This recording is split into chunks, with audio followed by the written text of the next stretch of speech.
Greetings, everyone. Keith here. Hoping everybody's having a good day, enjoying life, living life, and loving life. I want to thank everybody for joining us tonight. And we've got a guest here tonight from one of the social platforms. His name is John, and I'm going to let him introduce himself and give us a little bit of what he's about, and we're going to go from there. And like I told him before the show, we might even do a review of a video I did a few years ago as it relates to HJR 192. So please welcome John, everybody. Greetings, John. How you doing tonight? Well, Keith, I'm doing fantastic. Even though I'm cold here in Connecticut, I'm warm-hearted and I'm warm-blooded, so that's what counts. Really Absolutely.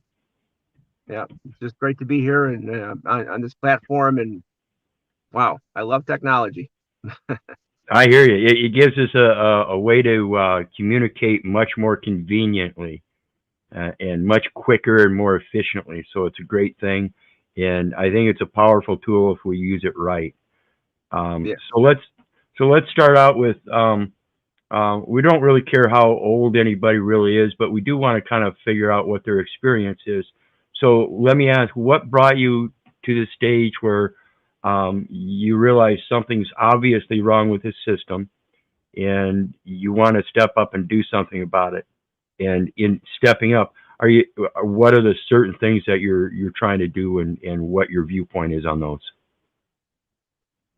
Well, Keith, I was born in the early 70s in Connecticut. I'm a lifelong resident, and all my life I've worked full time. I had two different jobs. So selling cars and selling furniture and delivering furniture. So I had account management also in between those, but that essentially is what I've been doing. A lot of research on my own, but it just kept going and going and going. I never thought it would become what it became. Is a totally inverted system. Everything that I was told is either false or partially false, mostly false, and it just, I mean, that's the long end of it, or short end of it. Sovereignty is to me very important. As I stand under God, the rules and the systems that we live under, Keith, are just totally at odds with who I am as a man on earth and what I believe in, what's in my heart, and what I was told I should be as a kid. I mean, our parents are training us to be good people and to be honest and to be hardworking, all these good things, and yet you go into the world and you see a completely different picture. So, anyways, that's the short version of who I am and why I'm here tonight. So let me ask you then, what kind of accounting was it that you were involved in? You mean as far as job experience? Yeah. Yeah, it was an account manager. I was simply working for a furniture company, pretty high quality one, and part of my job was to just run the accounts and to make sure the past dues were in alignment, and to make sure that the customers were satisfied with their product. I was delivering also. I was a white glove delivery service. I had to wear a tie, and then of course car salesman. I was also doing financing for the cars. So I was always working though. Last 2 years I full-time researcher, but up until age 49, 50, I was full-time from 21 on. So that's and you mentioned that everything seemed inverted, and that's my same view, and it was disturbing when I was like 49 years old, and I went over to talk to my mom and dad about the things that had been going on, because I'd already been doing a little bit of research here and there for several years.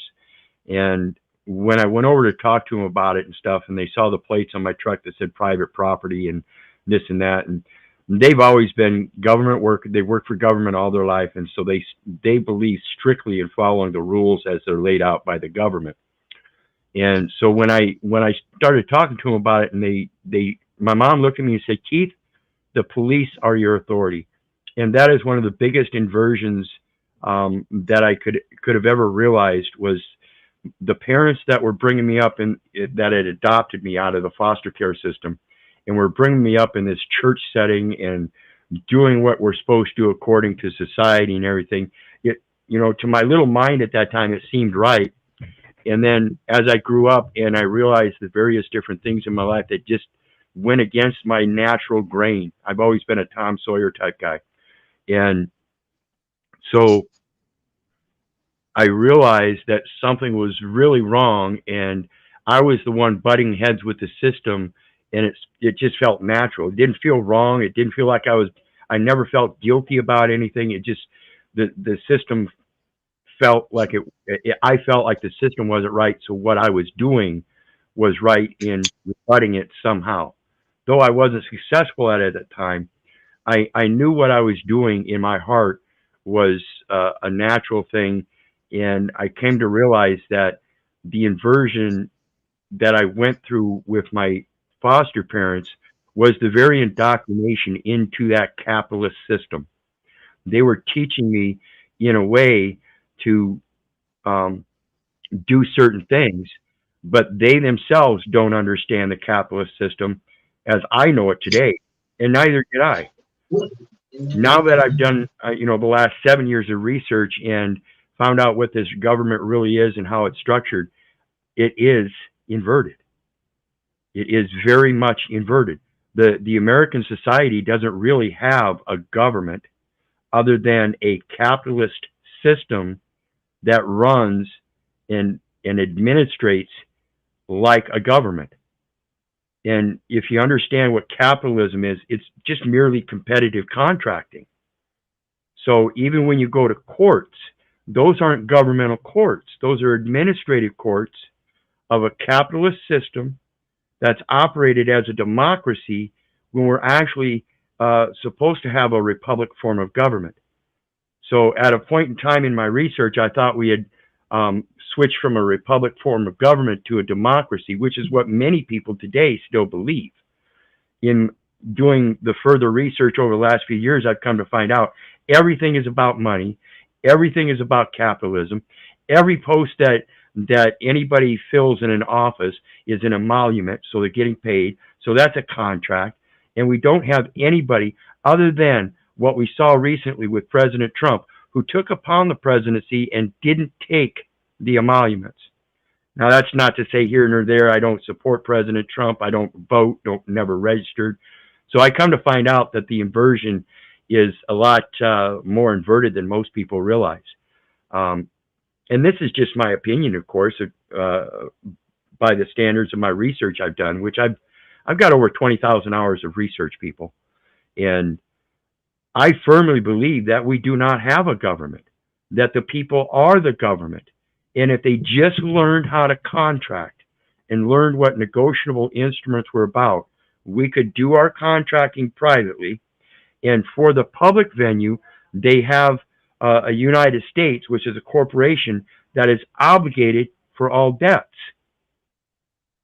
So why not contract with that United States government in a proper form to fulfill their obligation? Well, the problem with that is a lot of people don't understand good faith. We're born into this system and we don't learn what it is, and we naturally end up with this state of fear because, like I said, my mom and dad taught me that you got to do certain things, otherwise they're going to come at you. And even though they came at me, just a lot of little stuff, interference with official acts, disorderly conduct, traffic citations, 6 offenses of possession, which I believe are minor things, just like the general population does. And yet, here we are in a day and age where people refuse to accept that they have to actually get off their ass and do something like research and learn. And this is why I say it's so sad to see that most of our younger generations today are walking out of high school and not picking up another book. They think they've already learned what they need for the rest of their life as adults, and that is so inverted. It's pathetic.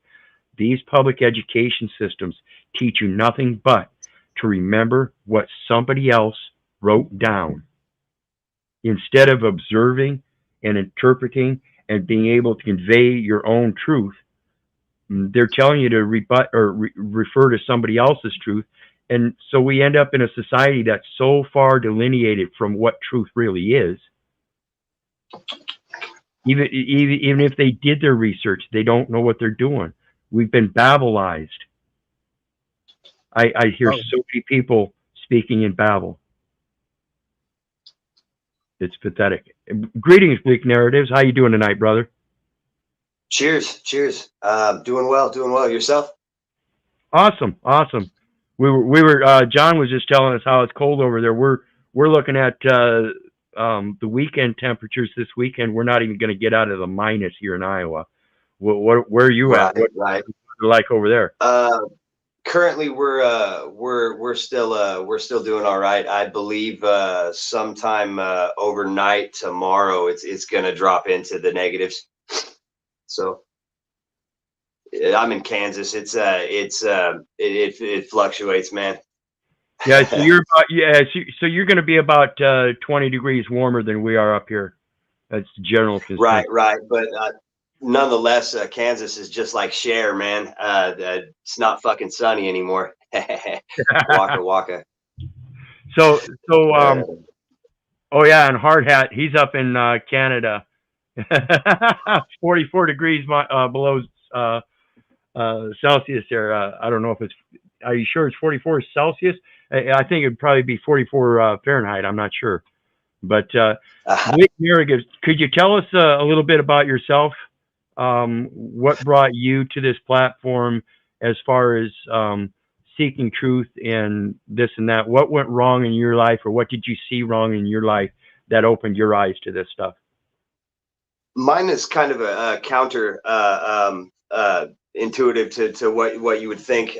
Much like my moniker, I earned the nickname Bleak as a child because of my sunny outlook that tended to piss everyone around me off. I came here because of the overwhelming sense of what you were just speaking of, the let me Google that for you sense that everyone has now, like asking me about procedures and for their district courts. Like, I don't know, man. I'm not from Gwinnett County, Georgia, but I also have the internet. Let me check that for you.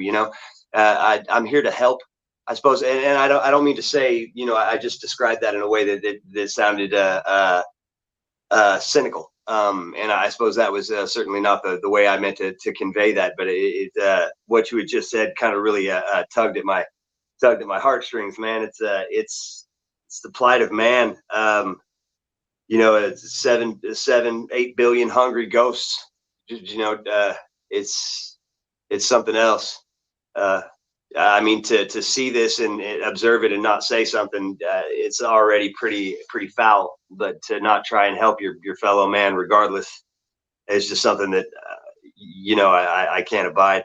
So I'm here to kind of learn, as always, but more so to help the people out of the bog that are still stuck behind me. I don't feel like I'm any better than anyone else or have any broader perspective. I'm just looking at it from a different angle, So Awesome.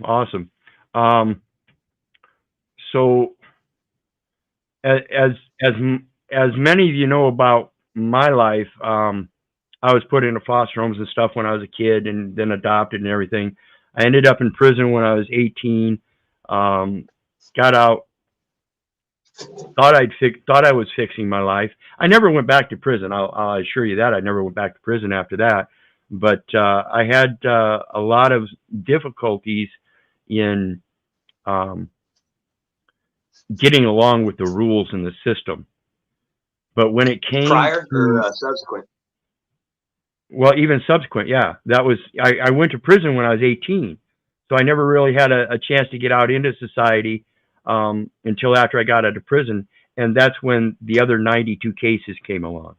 That was my first case, and I grew up a Boy Scout and all that good stuff in my heart that John was talking about. We were raised to be good people and everything, and yet here we are. In our older life, and we're looked at as misfits or something. And I think a lot of that comes because people think we're all supposed to be the same, and that destroys the diversity, which is our empowerment.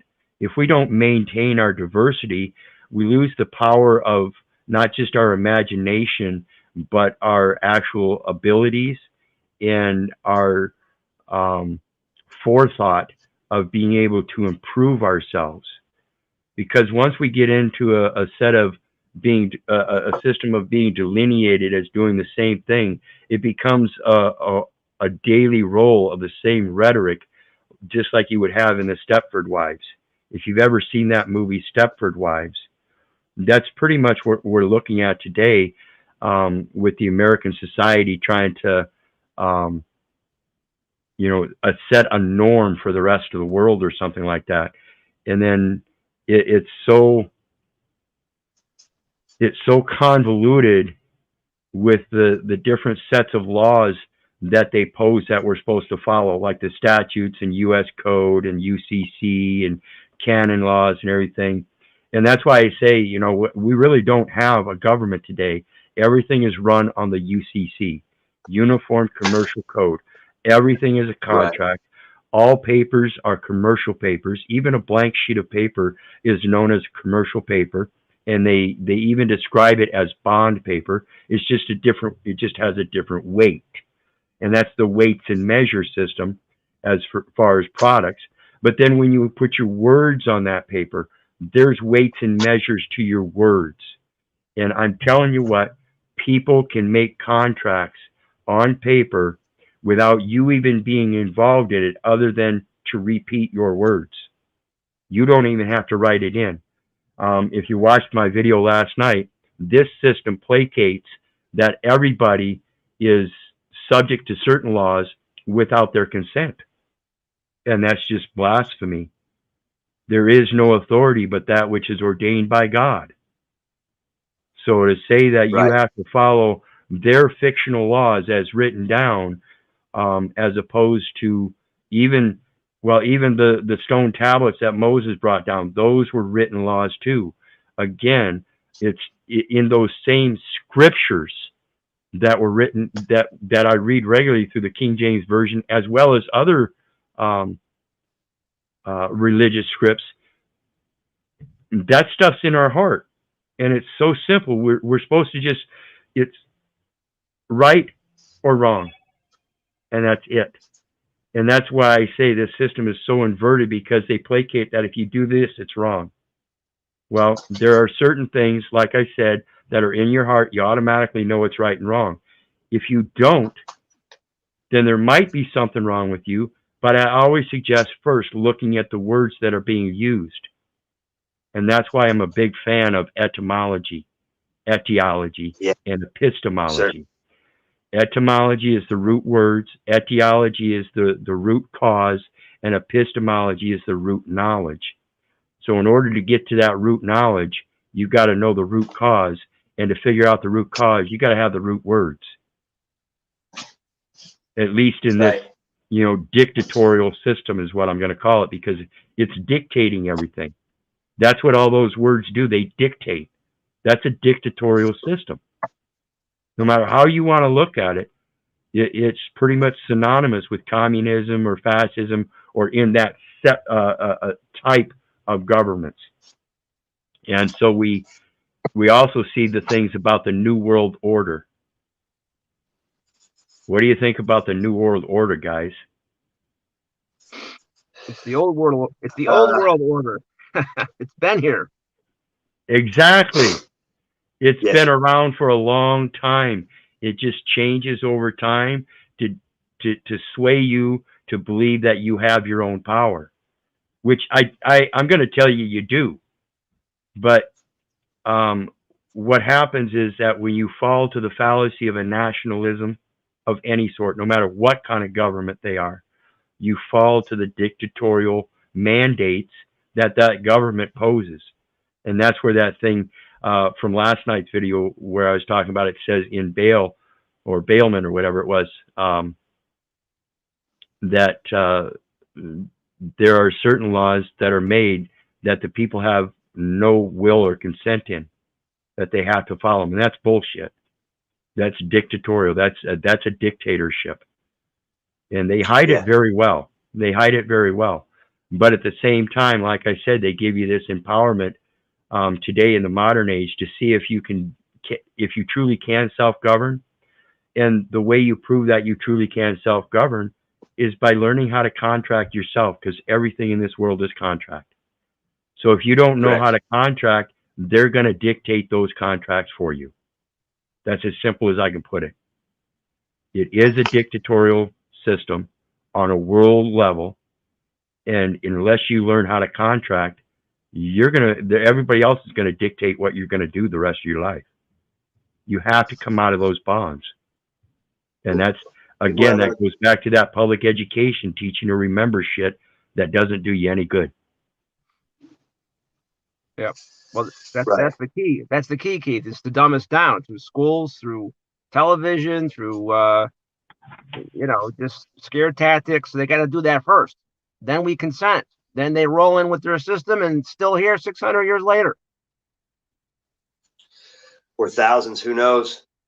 Well, I can trace, if we're to believe the current narrative as far as our historical timeline, and we take all that mud flood, Tartaria, phantom time stuff out of the equation, I can trace this thing back to Justinian Rome, to the Flavian dynasty. This particular dog Latin, all caps, non de guerre thing that we're fighting right now. It's been around at least that long, since Josephus, perhaps since Babel, as you were saying earlier, with Nimrod and the ones that ascended through apotheosis, allegedly. Yeah, absolutely. And Moonbug says Patrick Paul Devine really opened my mind. And yes, he was a great guy. I wish he was still around. He lived just a couple hours south of me, and I met him a couple times, and he really knew what he was doing. Oh yeah, he was going for his Series 7 broker's license, not necessarily the license, but the test. You can take that test on the private side and not be required a license, but as long as you pass that test, you can become what's known as a private broker. Right.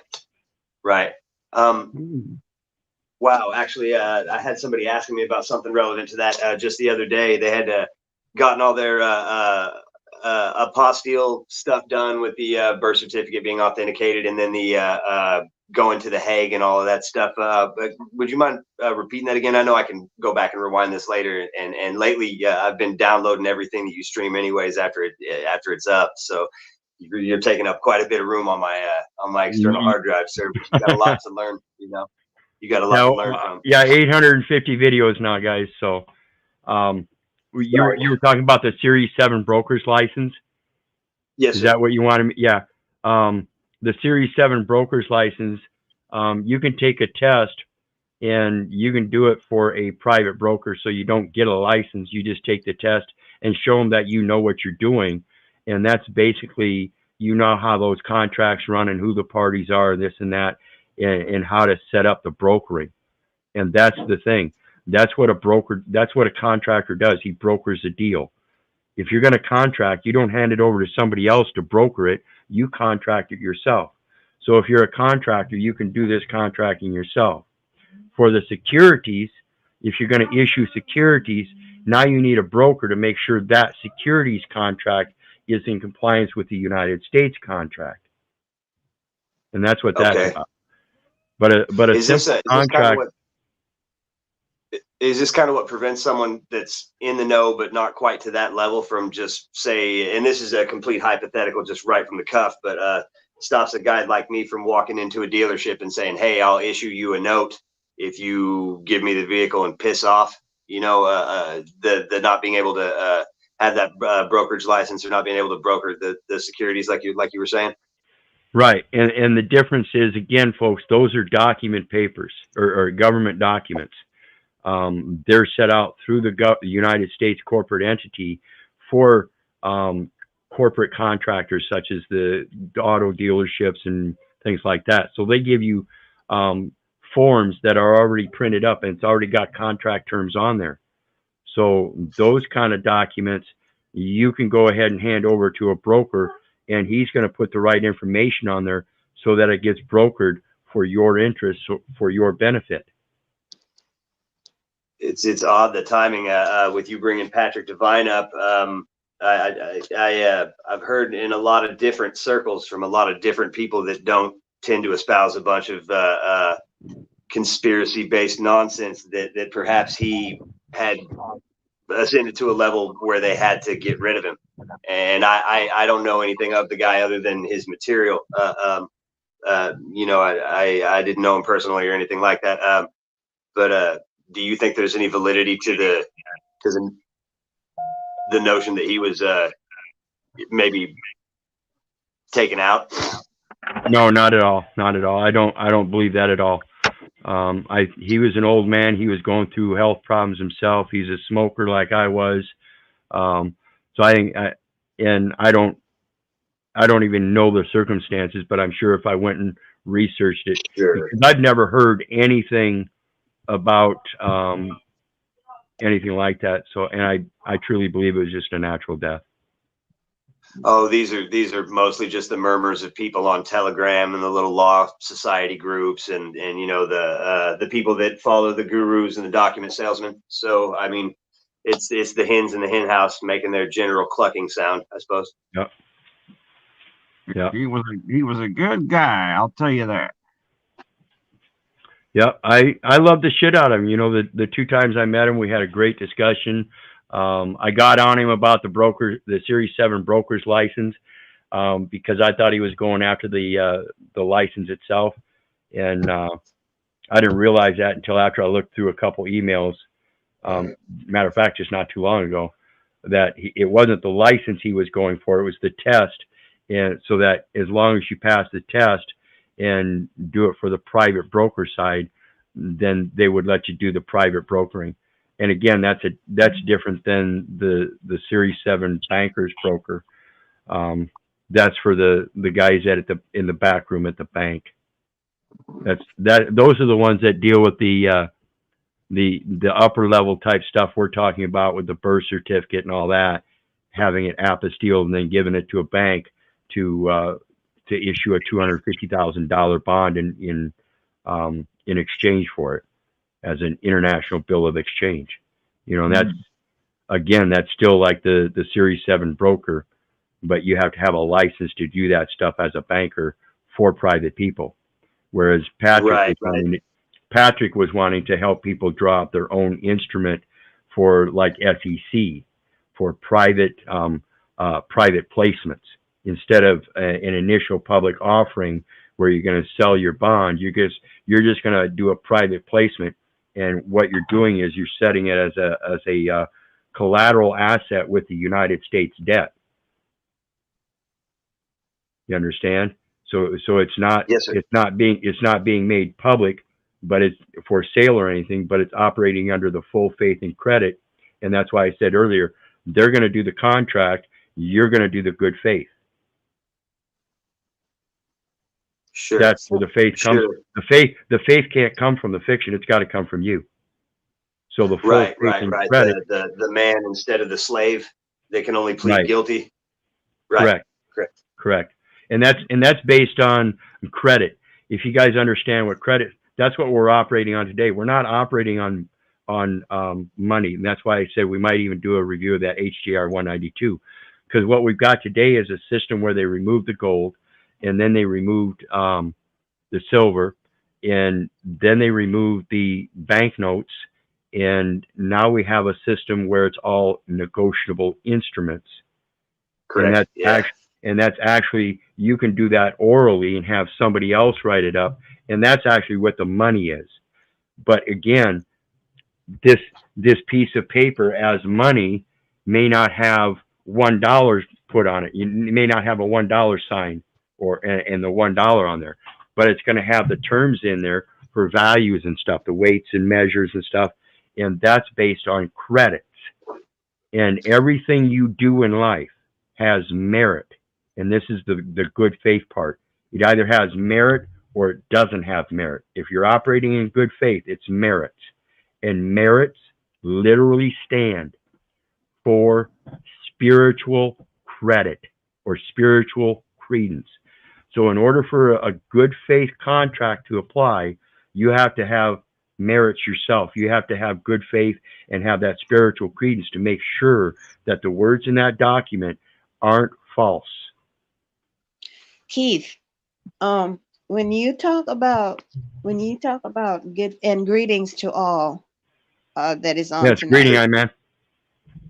Cheers.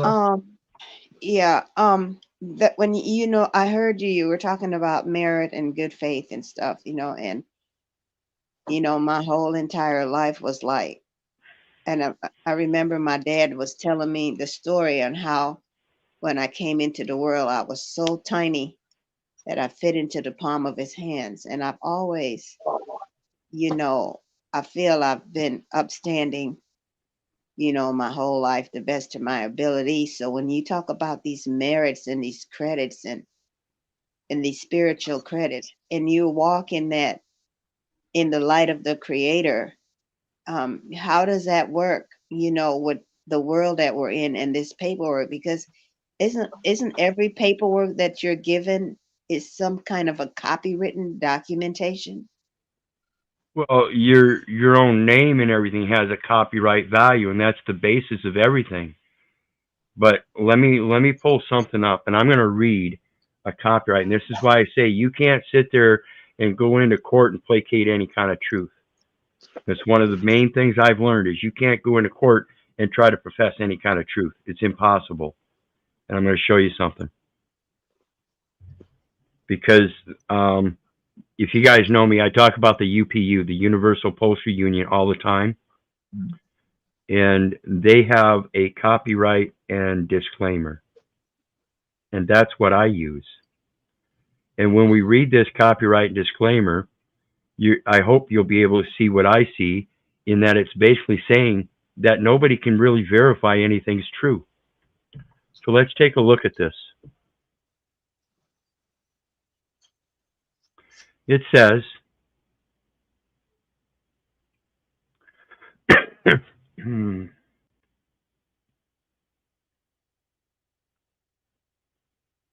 the disclaimer. This is the UPU disclaimer.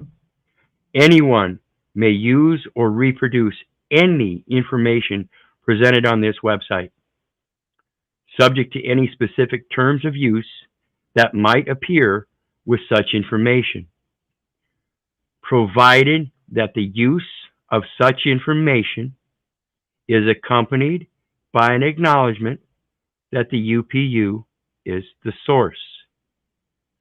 The UPU makes every effort to ensure, but cannot and does not guarantee, and makes no warranties as to the accuracy, accessibility, integrity, and timeliness of any information presented on this website. The UPU assumes no liability or responsibility for any errors or omissions in the content of this website, and further disclaims any liability of any nature for any loss howsoever caused in connection with using this website, including failure of performance, computer virus, or communication line failure, regardless of cause, or for any damages resulting therefrom. The UPU may make changes to these materials at any time without notice. Hyperlinks to other websites are provided as a convenience only and imply neither responsibility for nor approval of the information contained in those other websites on the part of the UPU. This is how you disclaim liability, folks. The UPU makes no warranty, either express or implied, as to the accuracy, availability, reliability, or content of such information, text graphics, and hyperlinks. The UPU has not tested any software located on other sites and does not make any representations as to the quality, safety, reliability, or suitability of such software. As the case may be, the collection and retention of personal information by the UPU through its website may be subject to the terms of the UPU privacy policy. Nothing in or relating to this disclaimer or the UPU website shall be deemed a waiver, explicit or implied, of any of the privileges and immunities of the UPU. 2020 Universal Postal Union, all rights reserved. None of the materials provided on this website may be used, reproduced, or transmitted in whole or in part in any form or by any means, electronic or mechanical, including photocopying, recording, or the use of any information storage and retrieval system, except as provided. That goes to the individual laptop, your cell phone, any device you're using on your end, except as provided for in this website. See the disclaimer section. Without permission in writing from the UPU or publisher concerned. So what they did is they gave you permission, provided that the use of such information is accompanied by acknowledgement that the UPU is the source. That is your permission. All you have to do is copy paste, folks. Access to databases of the UPU for consultation of documents and or information retrieval is permitted by the UPU, subject to the user's acceptance of UPU's provisions and conditions of copyright contained within each document, which obliges the user not to duplicate the document or parts thereof for distribution or sale external to the user's organization. Without prejudice to the foregoing obligations, such information may be utilized in receiving organization as required to further the work of the UPU. Such information may be utilized in the receiving organization as required, just as long as you don't sell it. That would be selling outside of your organization. So a receiving organization would be an outside organization, but you can use it internally. Okay, you can distribute it internally, but you can't sell it to an outside external organization. Without prejudice to the foregoing obligations, such information may be utilized in the so you can send it to an external, but you just can't sell it to an external. As required to further the work of the UPU to provide guidance for product or service development and implementation, and to serve as support documentation associated with a product or service. We support and adopt these notices in Ministry of Unity of Freedom of Transit pursuant to the 1611 version.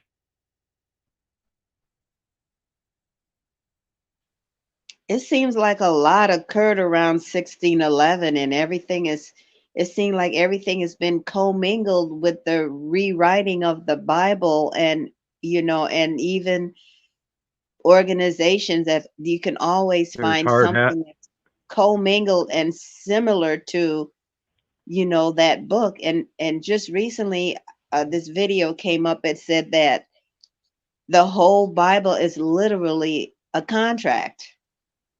Yes, absolutely.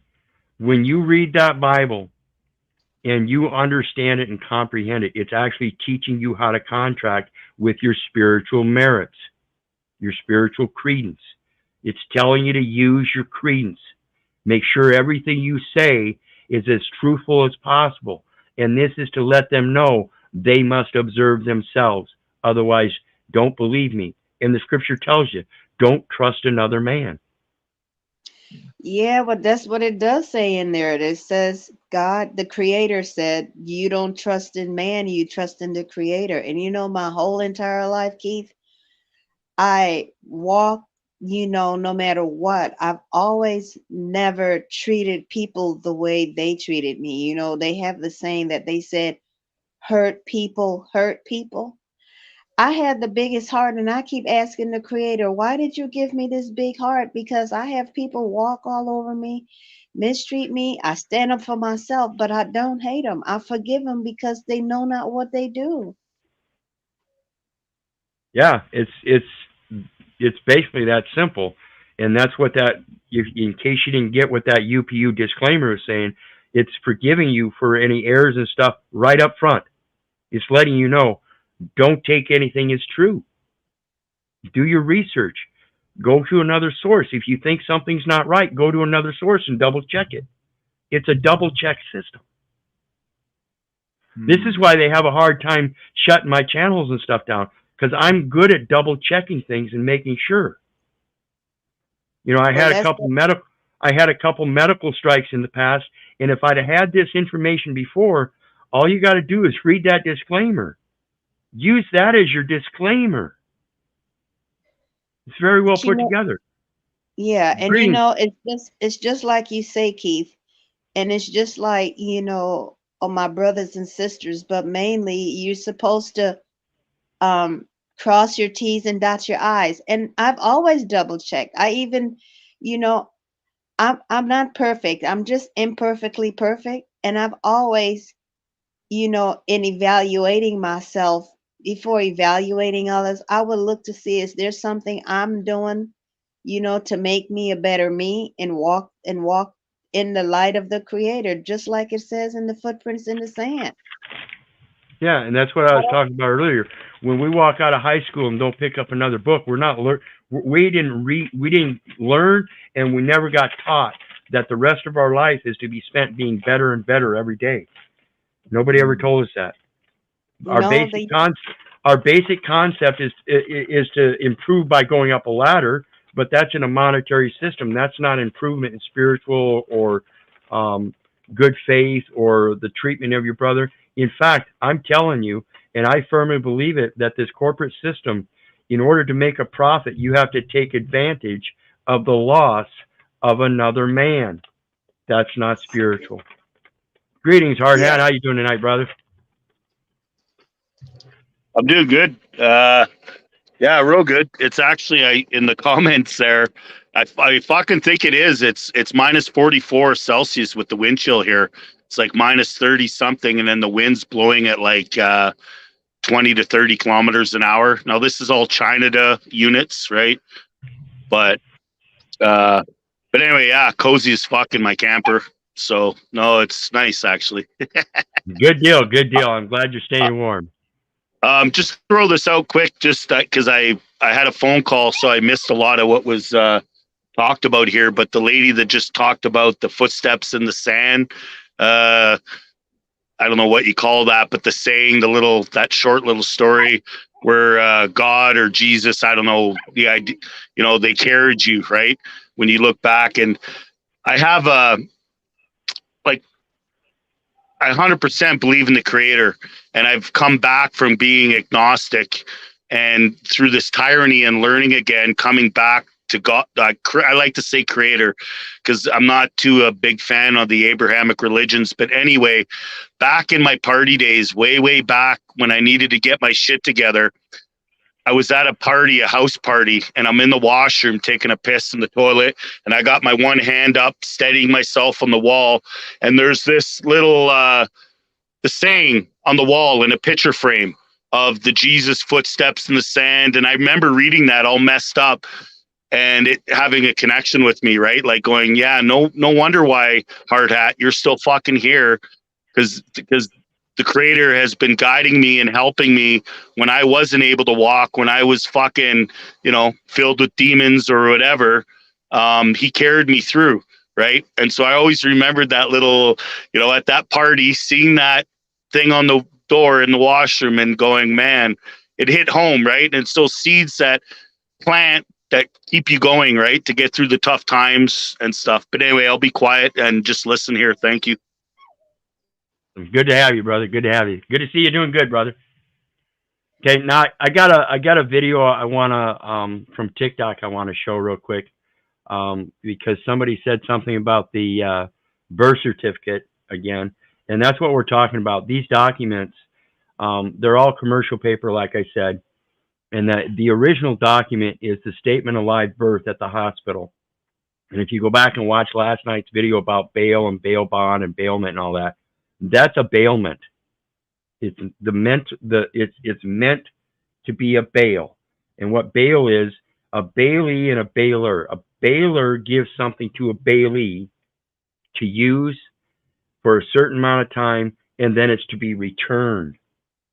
So the statement of live birth is something to be used by somebody else and then returned after its use.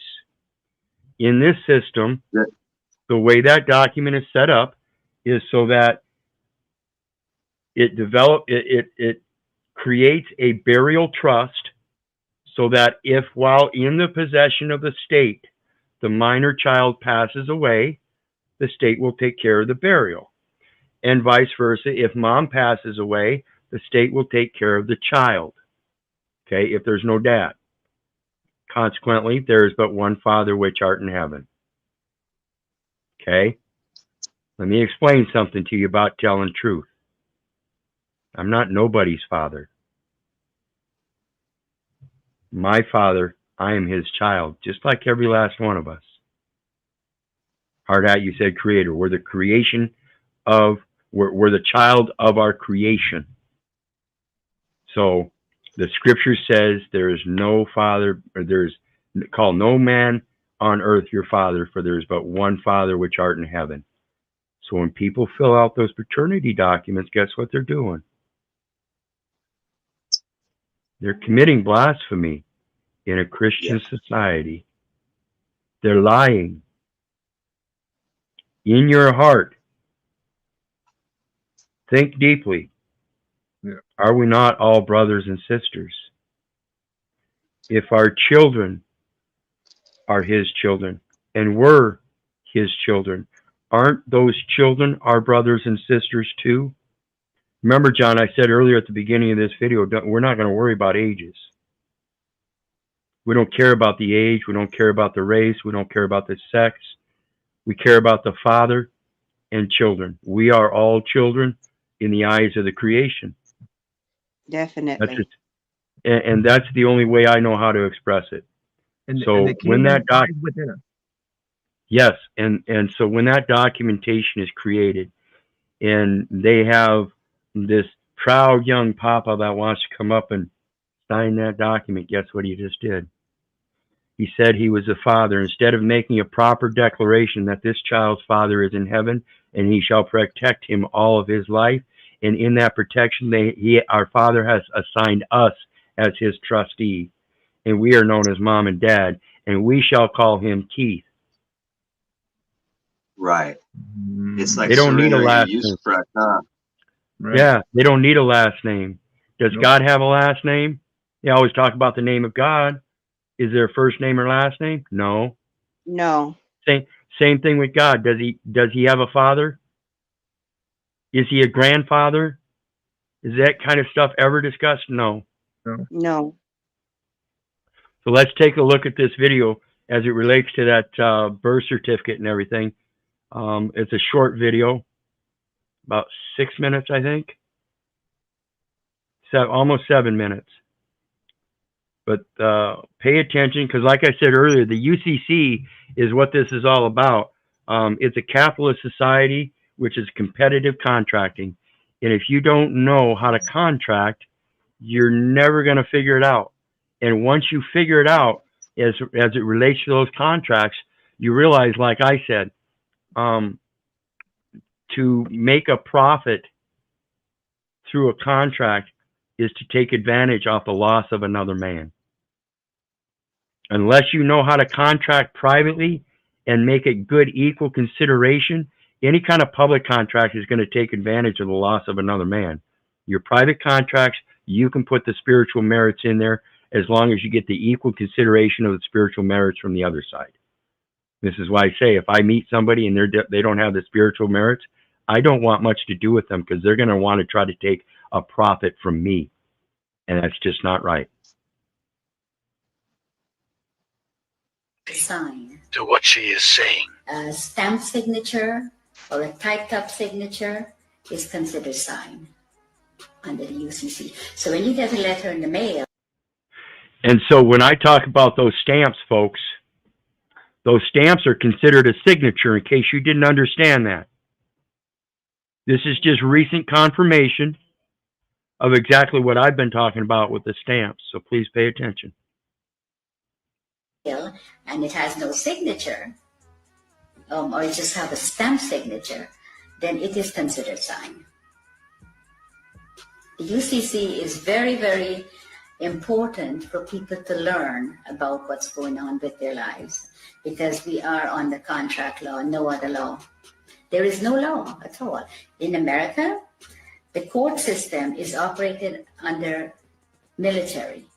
When you walk into a courtroom, I don't care which courtroom, if it's a higher court or a lower court, They're under the military. Now you're walking in there. You hear that? Yeah, she said in the military. It's military again. Like I've been saying, look at that damn flag on the wall or in the corner. It's got a gold fringe on it. That's military. Okay, Right. and just Yep. Right.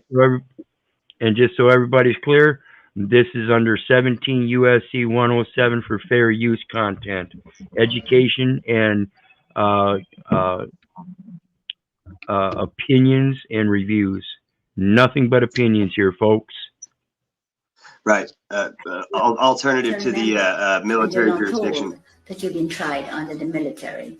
If you mention the Constitution, the judge says it does not apply in my courtroom. But you don't know what he's saying because you don't know what they're doing to you when you're there. And all of that language is designed to confuse the hell out of you. Yes, it's designed under the UCC, and they know. They know what they're doing, and they know how to manipulate you. So you're saying all judges are very schooled and versed in UCC? Yes. They're taking special training Yes. schools in order to learn it? Yeah, the president appoints all the federal judges in America. And they go to Scottsdale, Arizona and Reno, Nevada to train how to apply this fraud contract in the courtroom. And in the United Kingdom? The United Kingdom, majority of the judges here in the United Kingdom are not judges. They're just doing business. They might be a retired lawyer. They're doing business as judge. And so-called judges in Malawi and in Canada? All of them, exactly the same system. They're under the UCC. Okay, try to go and discover your own birth bond, let's call it that, and you try to discover the true value. How does one go about doing that? You apply to the Federal Reserve for it. There's forms that you can fill in, and you can, once you find the bonds and the serial numbers, you can get it from the Federal Reserve because they have it. And you can then discover the value of your bond? Of course. And the average, let's say, 50-year-old in the United States would be worth what? 50-year-old in the United States, it could be worth hundreds of millions. Huh? What? No way. But one comment, if you go on the website and you put in your birth certificate number, and it comes up only one, you have hundreds of thousands of people are trading on it. Right. That's only one that you know of. I think what I'm getting at is, what do you think it would be the median value of the average 50-year-old by the time they turn 50 in the United States? What is being traded? I would say in NA? I would say maybe $1 billion, over $1 billion, Right. has been traded. Okay. Because when I checked, on one of my numbers is over 283,000 people are trading on it. Just one of hers showed 283,000 people trading it. And I'm still doing some more research on this. You can look your bonds up through Fidelity, I believe. I've got a group I do on Saturday mornings that I'm going to get with again this Saturday, and we're going to talk about that. So I'll be back this next week with another video on that, hopefully. Oh, Keith, I don't, sometimes I don't even get your notification when you're coming on. And I put in so much reading already. I do so much, but I'm only doing it by myself because I don't get, I don't get the help that I need. And I've always been the type of, woman where I'm, I raised in community.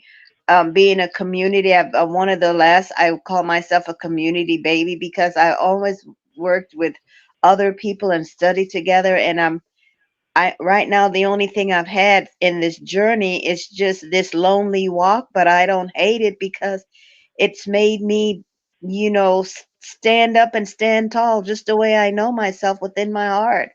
And that's, my whole life, my dad always used to, my dad and I always heard, you speak the truth will set you free.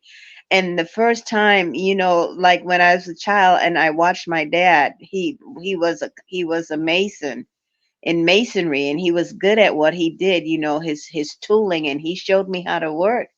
And when he took on a job, he did he did a contract with him and another man, and they would sit down, they would talk about, what it is they agreed upon within their contract they were going to put together between themselves, and then they thought about it, they put it on paper, and then they shook hands.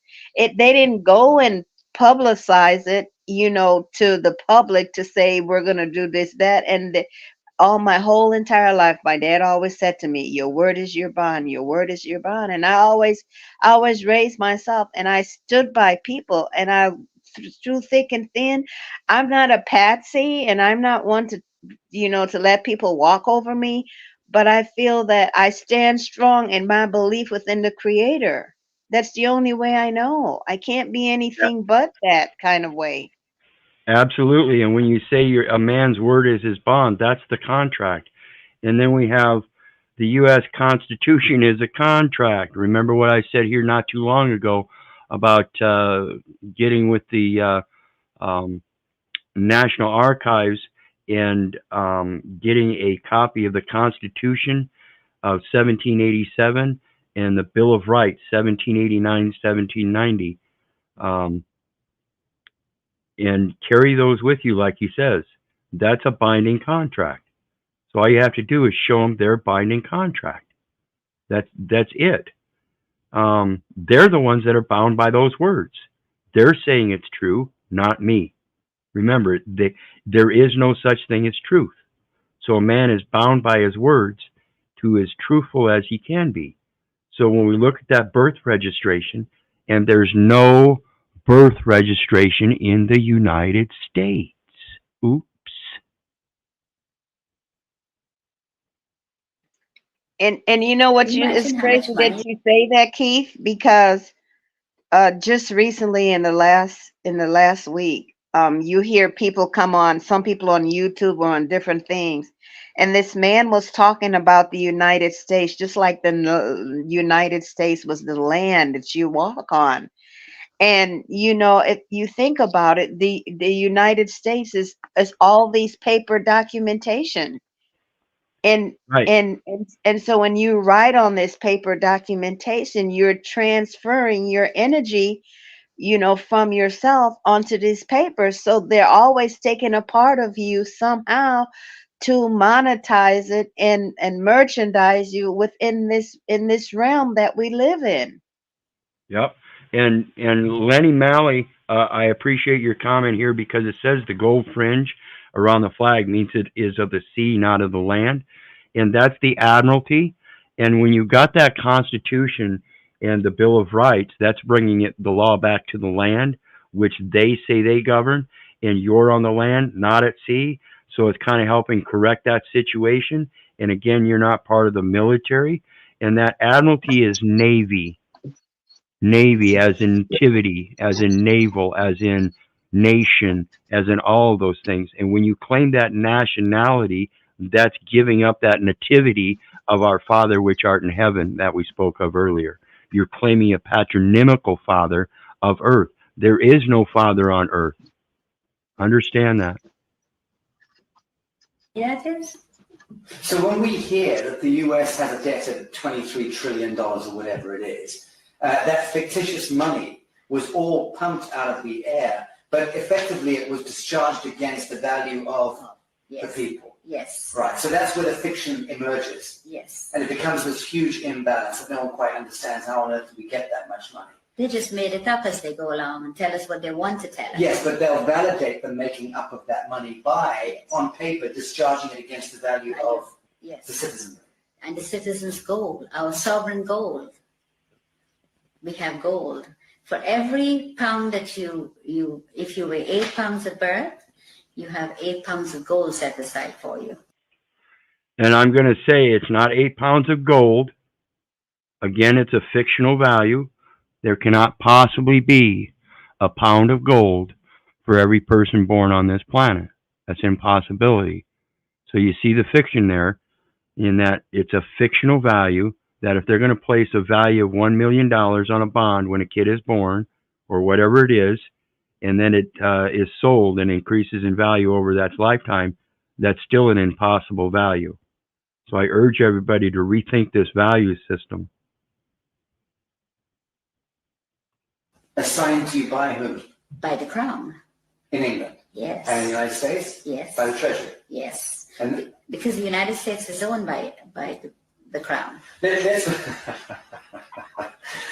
okay. So let's say there's 200 odd nations of the world. There's hundreds and hundreds of small island states.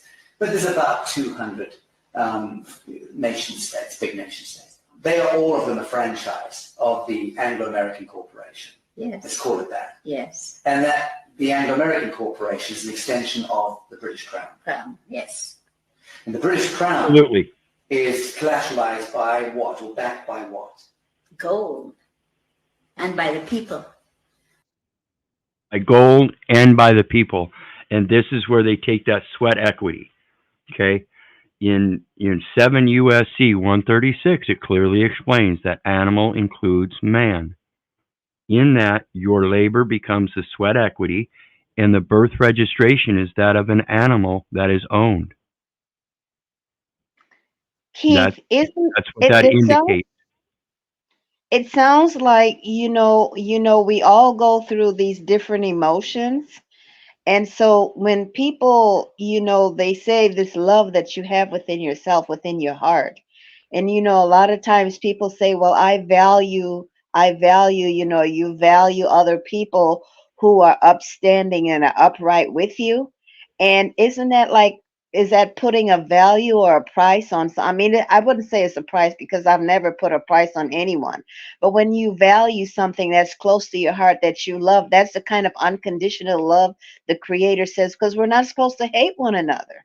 Because I just know from my birth name, my birth name is the divine child of God, and I always walk in that light. So the value you place on others, shouldn't one be placing the same value within yourself and within your heart?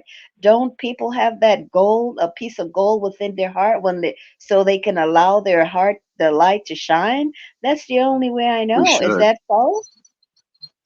Well, yeah, Right, and that's why I say I urge everybody to rethink that value system, and really taking in what is valuable to you. Is it their credit system, or is it your merit, which is your actions? Actions always speak louder than words, and if man is bound by his words, then he should do so meritoriously, from start to finish. The hundreds of millions of people. The British Empire has just went on the ground. It's still there. Controls the Bank of International Settlements, controls all the reserve banks around the world. Yes. Correct. So at what point do you believe the world sees through this grotesque fiction and then addresses the source code and then writes it? I think if people get to know what the UCC and the contract law does, and your straw man is your main problem. Once you can control your straw man, and it is yours and not theirs anymore, then you're in the right path. This is beautiful what you just said. And again, if you go back to that video I did last night on bail and bailment and all that, hopefully that'll help you understand what she just said there, because that's what it is. It's a bailment. It was the bailer gives the property to the bailee. I was reading, and then the Go Bail came up online, and exactly what you were speaking of in that last video you did. If you pull up Go Bail, the G-O and then the word bail, it literally everything that you talked about verbatim is within that reading, so people can go back and read it for themselves. Well, I'll probably go ahead and read it here tonight, since it's I did the video last night and I didn't even know that.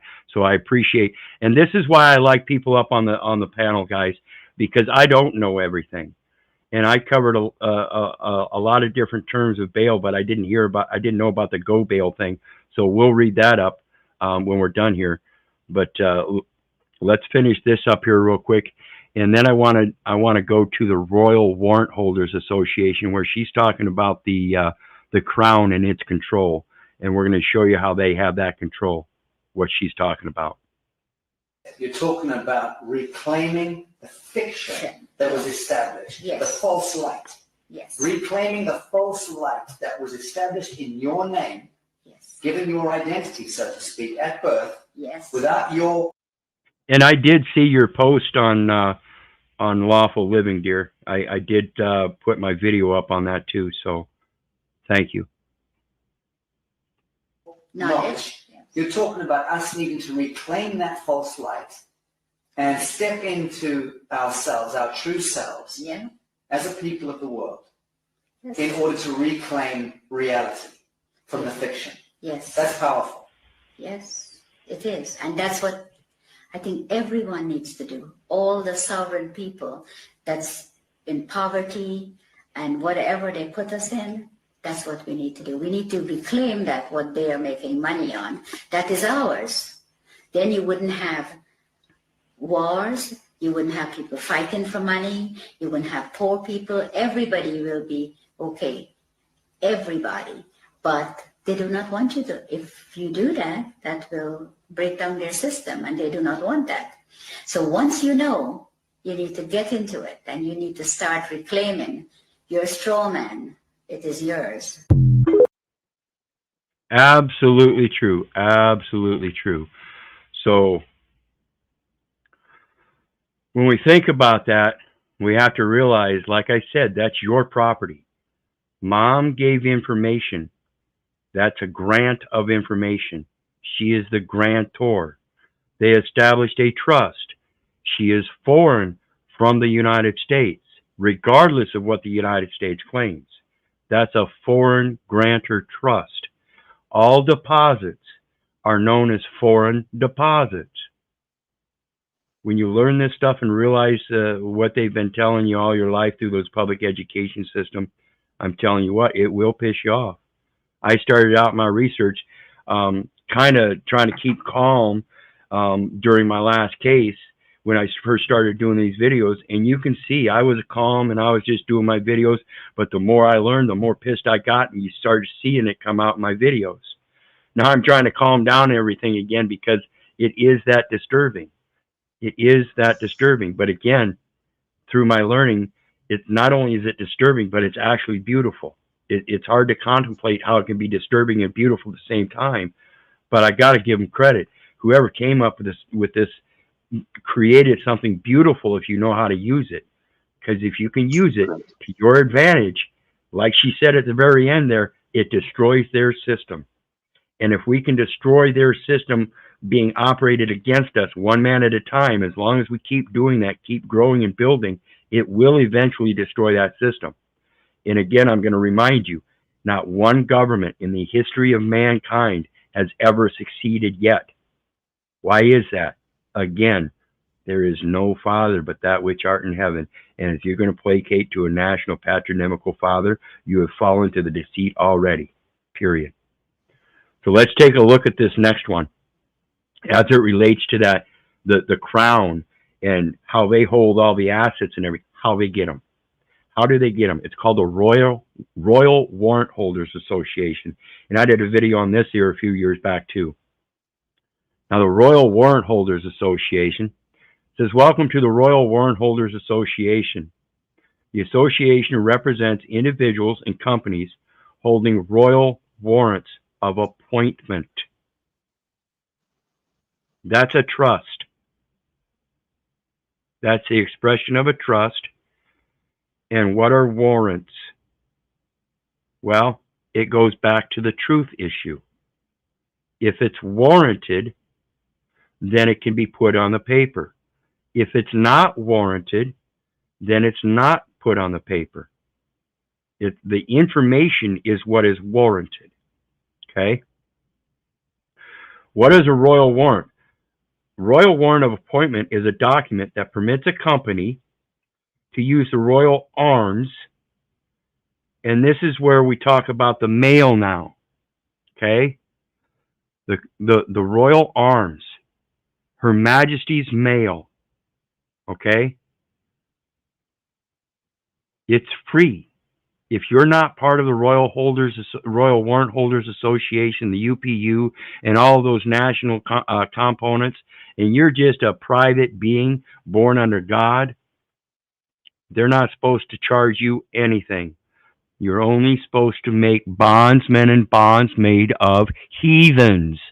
So as long as you keep acting like heathens, you will be charged and charged and charged again and again and again. Is in connection with its business in an appointed trading capacity.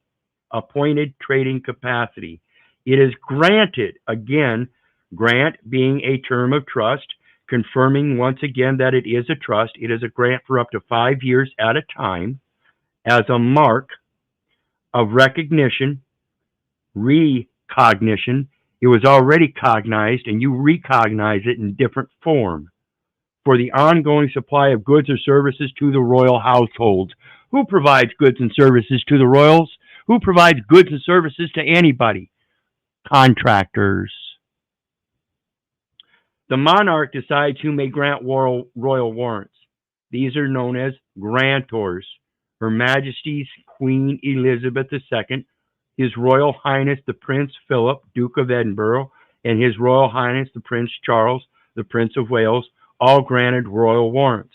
This structure is now changed since the Queen herself has died. We now have King Charles and Prince Philip, Duke of Edinburgh, and we have a new Queen. The warrant is granted to a named individual within a company known as the grantee, again confirming a trust, who is responsible for the correct use of the relevant royal arms. The correct use. It is a usufruct, like John said earlier. Upon a change of monarch, we've got a new king, a new monarch. The royal household reviews warrant grants, while the company or individual may continue to use the royal arms in connection with the business for up to 2 years. And like I said, upon the death of the Queen, you watch, here soon, we're going to have a new money system, we're going to have new stamps, and we're going to have new contracts. Today, there are around 800 holders of royal warrants of appointment representing a huge cross-section of trade and industry, from individual craftspeople to global multinationals. They are united by a commitment to the highest standard of service quality, excellence, and craftsmanship. The Royal Warrant Holders Association was formed in 1840. Goodness gracious, wasn't that about the same time the Universal Postal Union was created? And did you know it's Her Majesty's Universal Postal Union? It's Her Majesty's Customs Codes. Uniform Customs Codes. That's the international UCC. Uniform Commercial Code is for the commercial contracts, and the Union Customs Codes is for the international harmonized tax system. To continued existence of the royal warrants as a treasured institution, today it continues to assist with the administration of warrants. All warrants have to go through the Postal Service, as well as advising members on all royal warrant matters. The association is not part of the royal household, but belongs to its members. They own it. It is not part of the royal household. It is something distinct and separate that they own. Membership is open to all warrant-holding companies. Alongside its partners, the association offers a full events program and opportunities for members to connect at a national level and through its local associations. It also supports local charities through its charity fund and craftspeople via P.I.G.S.C.U.N.T.S. I urge you to look deeply into this charity stuff, folks. Once a year, the association also awards the Plowden Medal for the advancement within the conservation profession. Those easements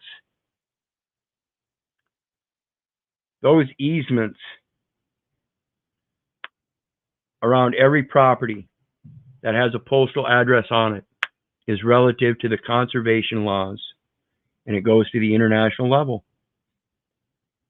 when you start learning this stuff and see how they use the same construct through all different levels of quote government, and realize that they're all trusts performing contract services and providing contract services and goods, then you might want to think again about what you're putting down on any piece of paper anywhere. I urge you.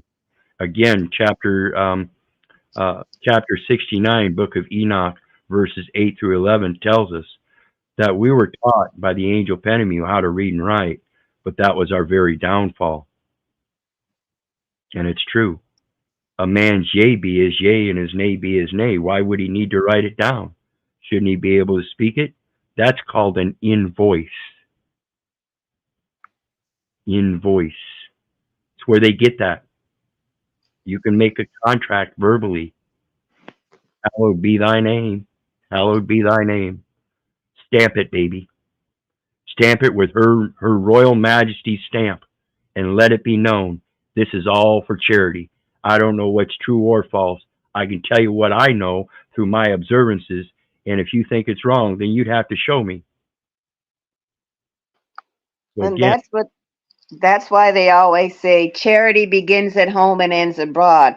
They mean you're supposed to watch after one another, and you're not supposed to go against one another. And in your charity, that charity is a unconditional love where you help your brother and sister up, so everybody can be whole and there's no part. Everybody needs to be absolutely, whole. absolutely. And I'm telling you what, if the people know the right concept of charity, it's what is given freely that we're supposed to freely give. It's scriptural. That's the very definition of charity.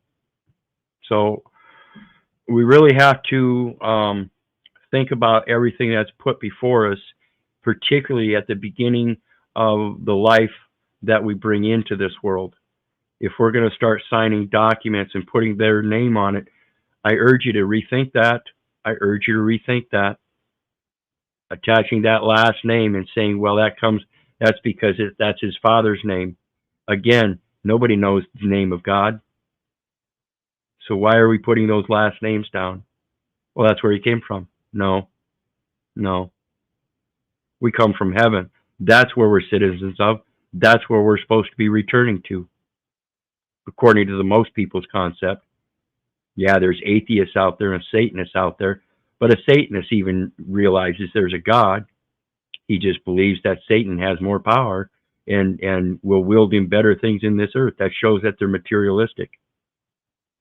So, unless you guys got anything else, I think I'm going to cut it for tonight, but we'll be back tomorrow night. Oh, no, wait. You're going to read that?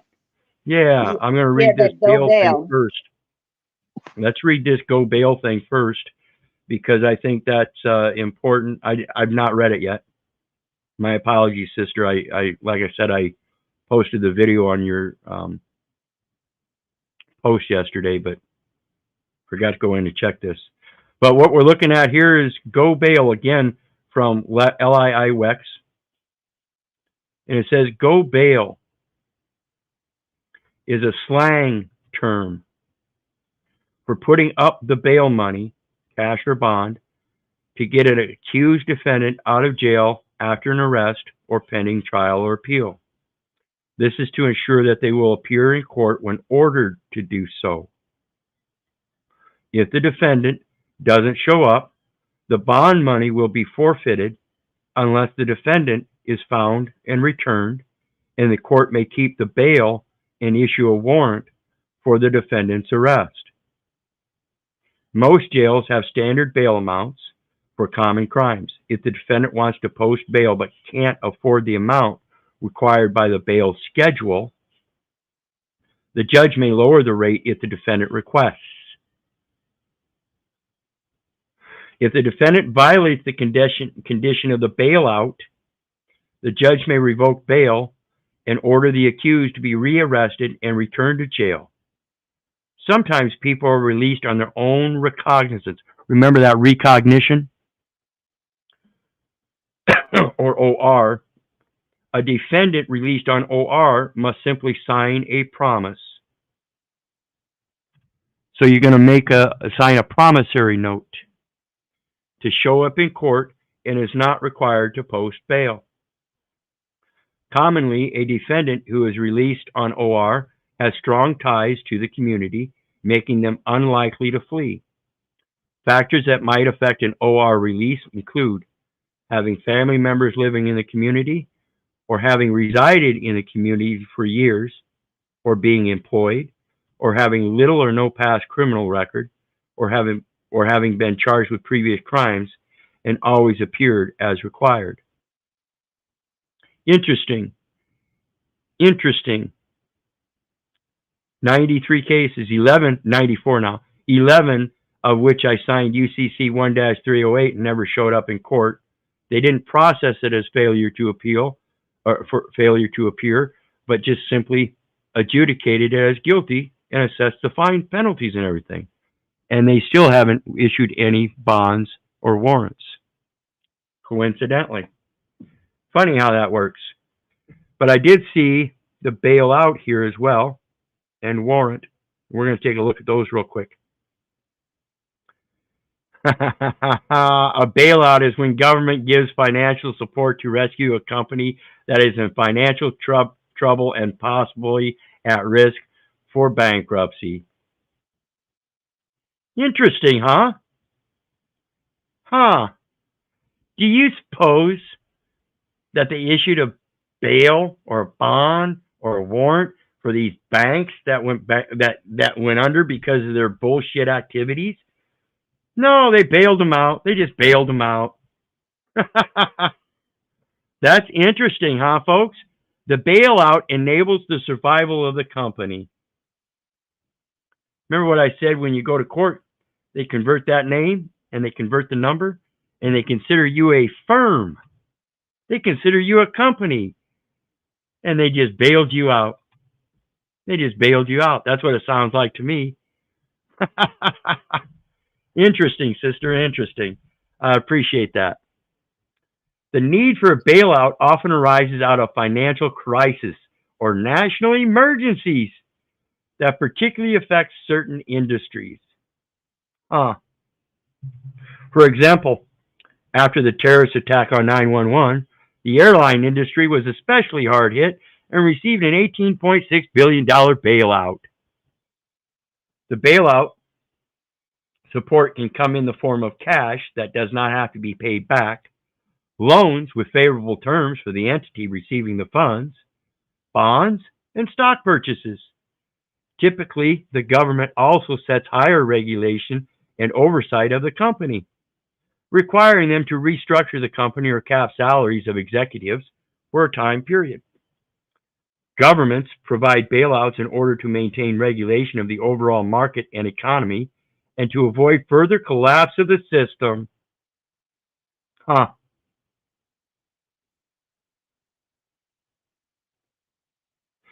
In Chicago Unbound, Eric A. Posner writes about bailout regulation in his journal article, A Framework for Bailout Regulations. He defines a bailout as follows. So now we have a second bailout definition. A bailout occurs when the government makes payments, including loans, loan guarantees, cash, and other types of consideration, to a liquidity-constrained private agent in order to enable that agent to pay its creditors and counterparties when the agent is not entitled to those payments under the statutory scheme.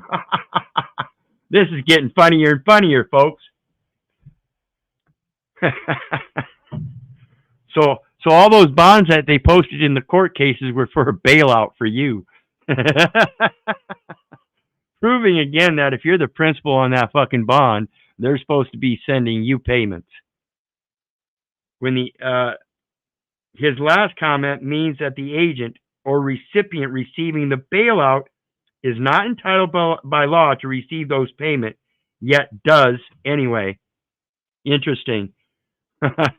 This makes some people uncomfortable because they see it as encouraging risky or irresponsible behavior. Businesses that operate on the private market are expected to manage their debts to make sure they can pay the debts they acquire.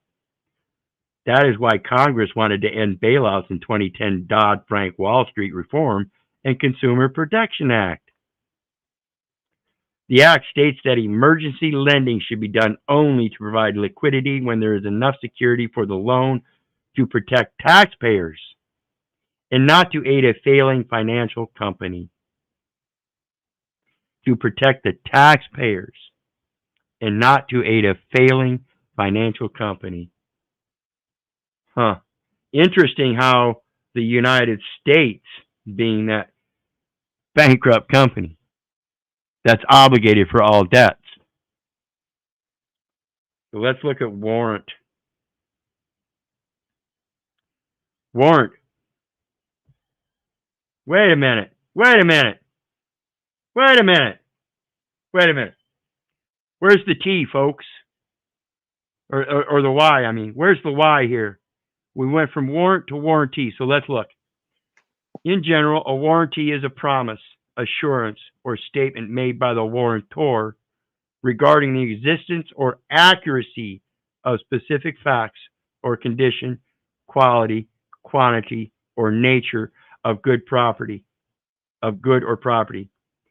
There are express and implied warranties, both of which are legally binding commitments. Now remember, when it says accuracy of specific facts, remember I said the information must be warranted. In other words, it must be accurate. In contracts, a warranty is a stipulation that makes part of the contract. Therefore, the warrantor must strictly comply with the warranty. Otherwise, there would be a breach of warranty. Warranty and guarantee do not have the same legal meaning.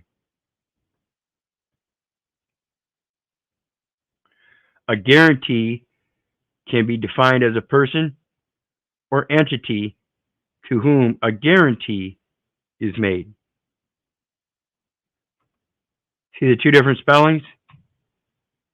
You see what we're talking about when we talk about Babel, folks? Exactly.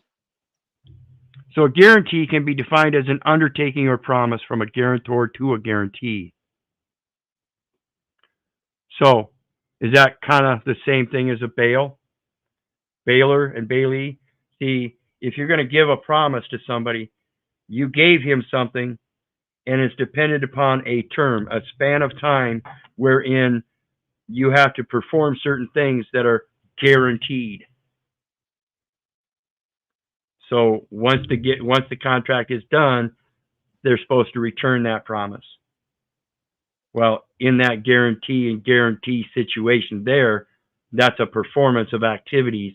And so you're giving each other guarantee that if you do this, I'll do this. If you do this, I'll do this. If you do this, I'll do this.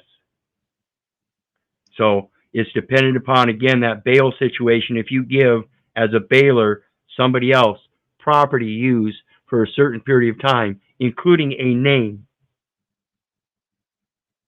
that name that mom wrote down on that document, and then she handed it back to the birth clerk, and the birth clerk entered it into a general ledger and created a financial establishment. So the United States is using usufruct, a financial establishment, in the name that was granted by the bailer, mom, without a bail condition. There was no bail condition placed. But by natural course, again, the inheritance and the legacy that comes from your mom and dad are inherent. Every logical, reasonable man of age of majority can tell that no man would give away his inheritance to somebody that wasn't part of his family. Automatically, it's supposed to go to the oldest son. So, again, in a situation where mom creates a document that has your name on it, it's intended for your specific benefit or hers, one or the other. Equal consideration of the benefit. The United States is benefiting from it all along. And not only have they been benefiting from it, but they've been using it against us to our detriment. It's you know, Keith, what I see in my mind's eyes as you were talking, And when you talk about the warranty and then you split up the word, there's the warrant, and then the Y in the warranty is the Y. And the Y is with the U. Do you see? And you have to be able to see with your real eyes, realize with the real eyes, with the real eyes.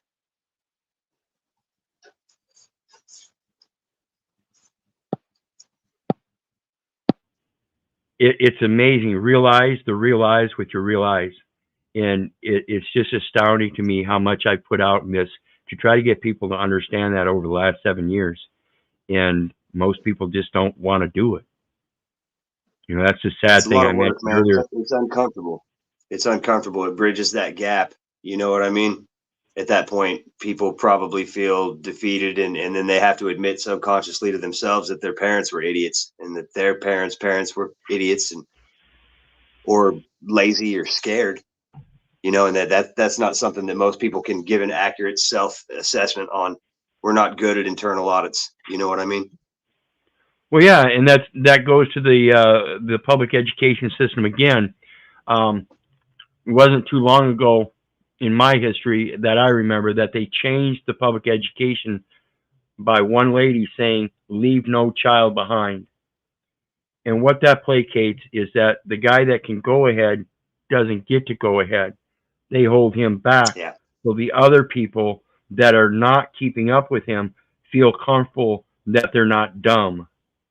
When in fact, that's exactly what this public education system is doing, is it's dumbing us down by, again, telling us to remember things that somebody else observed and wrote down.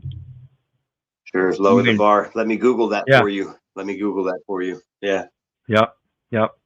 So we really have to learn how to start opting out of these things. Like our metaphysician says, opt out, people. There's no fixing it with direct attack from without or within. Only way to fix it is not use it. Therefore, there is no demand for it. Then they're fucked. And that's exactly what the lady was talking about in that video with TikTok.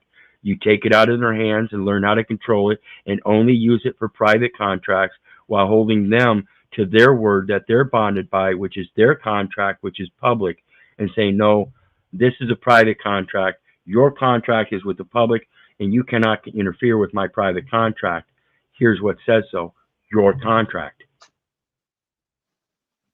My brother Keith, is there a possibility that we could get a wrench or somebody in the group here to start dropping some links to some of these commenters and perhaps some of the other people on the panel here to their channels? I don't know if you guys make content, but I'm in the habit of subbing people even if they don't. You never know when somebody's going to start, and there seem to be a lot of really brilliant minds sparking here together. Kind of firing on all cylinders. I don't want to hand out wrenches, but what I will do is I will offer anybody that wants to come up on panel and drop any links in the back chat. I will be glad to drop them down in the lower chat for everybody myself. Sure. Okay. I'm not trying to censor. It's just that I've got to mediate so that we don't have slaves coming up here dropping nude bombs. I didn't know if you. I didn't know if you had any mods. I don't actually have people that I'm not too concerned with stuff on my channel since I lost my larger channel, but I don't, I don't generally ask questions like this too often, but there's some things that have been said tonight in the chat and in the, off the panel that were pretty profound. You know what I mean? You can't ignore, size.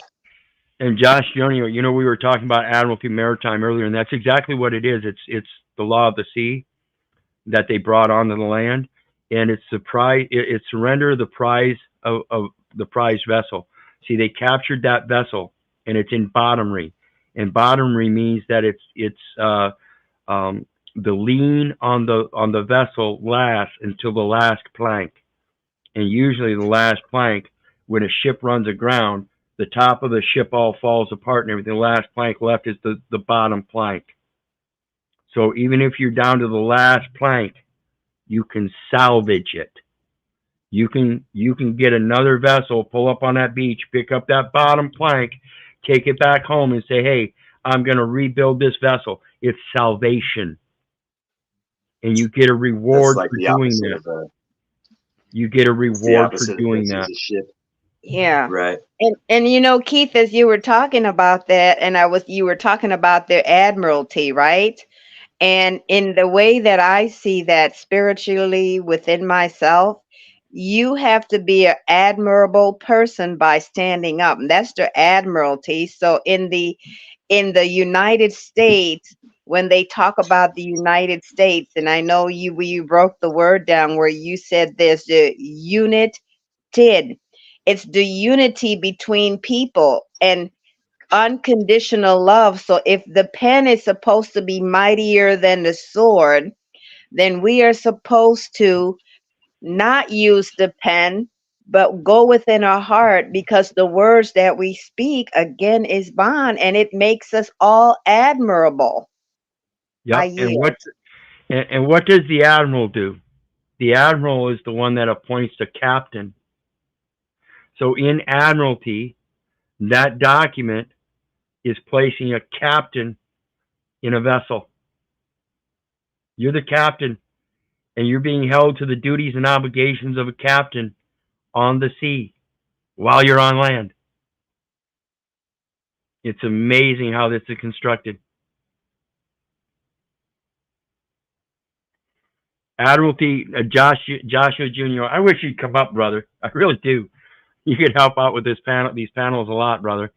Admiralty, natural law, international law, and equity. I judge the chancellor. This is where we get into that international venue with the UPU and the director general of the International Bureau and the federal chancellor of the Swiss Confederation. Why are we talking the Swiss Confederation? Because it's the Swiss franc that they operate on now. That's the weight and measure system. And the UPU is where? Bern, Switzerland. Yeah. Right. It's the seat. It's Right. the seat of the New World Order that's been around for so long, and it is equity. They do operate with a chancellor. They do have a director. Like I said, you're supposed to be giving them directions. It's everything in equity is our workaround of the legal fiction. Agreed. Common Right. law was merged. Equity was merged with common law, so they could administrate in common law under a governmental body. So again, we have a constitution that says we have a republic form of government that's operated militarily as a democracy and then administrated through the UCCs, both the international UCC, Uniform Customs Codes, and the UCC at the state levels, which is still international, which is a Uniform Commercial Codes. So you got Uniform Customs Codes, international, because you got to cross borders.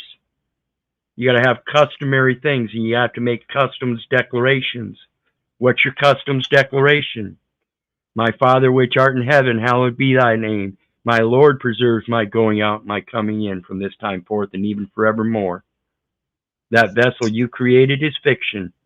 That guy on there that claims paternity, I'm sorry. I'm not supposed to claim any father on earth, for there is but one Father which art in heaven. I don't give a rat's ass about my mom and dad. You understand me? Yea, I shall hate my father, I shall hate my mother. Yea, I shall even hate my own life. For if I'm not willing to put up my life like Jesus did, I cannot follow Jesus.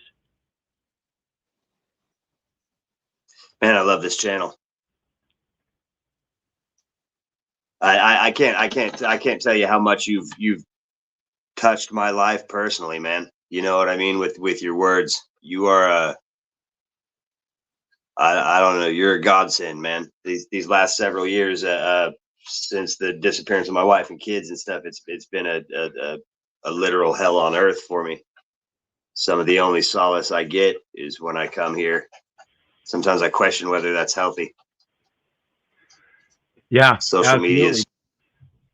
And yeah, and I that's why I when you mentioned about the wrench, this metaversal platform is so full of heathens and deviants, it's pathetic.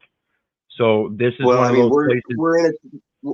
We're in a temporal existence. You know what I mean? We're in a temporal form, in a temporal place, in a temporal space and time. You know what I mean? And we're not temporal beings. So of course it's got us, off of our even keel, I suppose. Not to make excuses for the masses, but I mean, I'm an Aquarius, I suppose. I'm not to lay too much into astrology or anything like that, but it's in my nature, to be humanitarian. Even like our friend here, our bearded friend here. I went to seminary at Manhattan Christian College, and when I discovered El Elyon or El Shaddai was Bel Saturn, of the Phoenicians, of the Canaanites, if you read it in its original form in ancient Greek and ancient Hebrew, the signs are, man, they're a mile wide and lit and blinking. But I when I found this, I left the faith, and I wasn't just agnostic. I was at first, after ripping the Band-Aid off, and then I was a staunch, in your face, really foul atheist for 10 years, 12 years, 15 years. And it wasn't until 2020, and I started to see what was happening in the world, and started to harken back to the, the seals and Isaiah. Isaiah says a lot about, they'll cry out for drink, and the moon will be confounded in the sky. And now we've got the Tycho crater going from, 6 or 7 o'clock where it used to be every night to 11 o'clock. Almost like this place is on its ear. You know what I mean? I haven't heard about something that one. Isn't right. I haven't heard. Yeah, it's something else. There are some people with some pretty crazy theories, but if you watch just the polar, like the electromagnetic fields, the field lines surrounding ball Earth, spinning water ball Earth in the vacuum of space with the heliocentric model, there's something breaking our field lines. I'm sure that you guys are familiar with the north-south magnet, with the metal shavings, and how it creates a toroid. And the only way that you break these field lines is by introducing another magnetic source. And there's something trailing us in this model, the heliocentric model, where everything's moving on a plane, on a helical axis. There's something behind us that's opening our field lines, and you can catch it on ISWA. It's making the signature of the Eye of Ra, which goes back to what you were saying about the Swiss and the bloodlines and the Franks. This goes back to the pre-dynastic Egyptians. You know what I mean? Oh yeah, the Kemet. the pharaoh. Yeah, pre-dynastic Egypt was Kemet. That's where I got my name. And Kemet, that's where I got alchemy and the word Kemet. It's really you were talking about the etymology, and we've spoke before about the ethos and the mythos and the logos, and how these things all tie into everything. Well, see, that's where I got. That's quite clear. Well, see, that's where I got the El Hotep Secondly Pero. You guys just know it as El Pero here, but the full extension is from my Facebook page. It's El Hotep Secondly Pero, and Hotep means peace. Secondly means between the two, so it's peace between the two, and it's El and Pero. El is the God, the lowercase God, me, the physical being, and the temple. Right. The physical being, this here is the temple. The God in this temple is my spirit, okay? And there's peace between my spirit and my body. That's all that means. And I got it from ancient Kemet language. So it's just amazing the journey I've been on, and the information I found, and what I've come to discern in my own life. And again, guys, like I said earlier, despite how egregious it might seem and everything, it really is a beautiful thing once you understand it. And if we can get the full grasp on this, and like I said, I've got a Saturday morning group I work with, and we're making great strides in that, and we're almost there on a couple things. We've got one gal that's that just recently got a check for a good amount for some arbitration difficulties, and then we've got another gal that's working on a car through private arbitration because of the securities and under the obligation of the United States. So, like I said, when that kind of information, we get it clarified and everything, then I'll be able to start showing people how to do that. It won't be done on these platforms because this is throwing pearls before swine here. This is why Sure. I do not do. This is why I do not do anything but research and give you my own discernment on things and tell you, don't Sure. believe me, don't believe the neighbor, don't believe the government, for crying out loud. Don't believe your mother. Do your research so you know. Quit believing all the fiction. Remember the disclaimer. You can't believe anything's true. You have to do it yourself. No other way to do it, guys. No other way to do it, guys. I noticed a comment here about Santos eyes. If that's a reference towards me and Bonacci, I suppose. These things, Well, they've come to many men. You know what I mean? Whether it's Jung or Bonacci or Micah B. Dank. You know what I mean? Hell, well, Manson knows some of this stuff. yeah, and You know, if I it's wanted, apparent. yeah, and if I wanted to get into that kind of stuff, I could, but it's one of those things where I'm sure I would be deemed kind of like Santos too, but I've seen things where you can see light fractals, and they show it. You can see the toroidal currents in the light. Absolutely. You can see I also know toroidal this place to be currents something different than in light. When you Right. see it, when you see a light bounce off of a piece of glass, it's just like looking outside and you see a rainbow. When you see light bounce off of a piece of glass and you can see the colors, in those colors, the colors will all be separated just like the rainbow. And certain instances, I've seen it a few times, certain instances you can see the various different toroidal currents provided by each frequency of color. I'll have to show you As some of my documentation from the RC several years ago. I had come into some time with some of these people that have a finer understanding of these things. Yeah, and Pretty that's neat research. and somebody else mentioned earlier it covers a plethora of different things. This whole system has deluded us in our belief system to not be able to observe so many things. And that's why I urge everybody, quit sending your kids to these public education centers. Right.